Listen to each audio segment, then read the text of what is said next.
মেঘনা নদীর তীর রক্ষা বাঁধের নির্মাণ কাজ পরিদর্শনে পানি সম্পদ মন্ত্রী মাহফুজুর রহমান, কমলনগর, লক্ষ্মীপুর।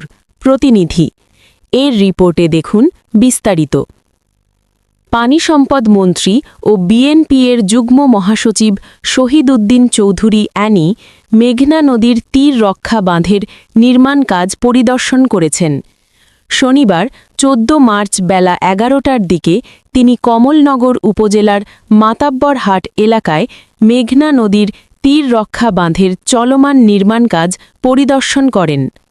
সফরসূচি অনুযায়ী দিনব্যাপী তিনি রামগতি ও কমলনগর উপজেলার মেঘনা নদীর তীর রক্ষা বাঁধের বিভিন্ন গুরুত্বপূর্ণ পয়েন্ট ঘুরে দেখবেন এবং সংশ্লিষ্টদের কাছ থেকে কাজের অগ্রগতি সম্পর্কে খোঁজ নেবেন।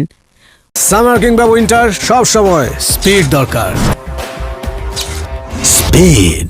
পরিদর্শনকালে মন্ত্রীর সঙ্গে উপস্থিত ছিলেন লক্ষ্মীপুর ৪ রামগতি কমলনগর আসনের সংসদ সম্পাদক ABM আশরাফুদ্দিন নিজান, রামগঞ্জ ১ আসনের সংসদ সম্পাদক মোহাম্মদ সেলিম, জেলা বিএনপির সদস্য সচিব শাহাবুদ্দিন সাবু, যুগ্ম আহ্বায়ক অ্যাডভোকেট হাসিবুর রহমান, কমলনগর বিএনপির সভাপতি নুরুল হুদা চৌধুরী ও সাধারণ সম্পাদক M দিদার হোসেন সহ স্থানীয় বিএনপির নেতাকর্মীরা।